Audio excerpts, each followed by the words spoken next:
நீ ஃபீல் பண்ணாத sis sis sis.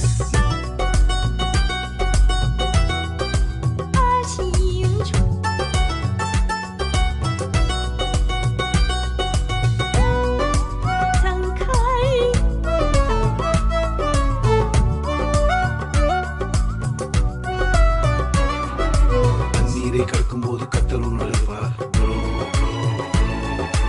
ஆறுகள் உன் மீது புரளுவதில்லை.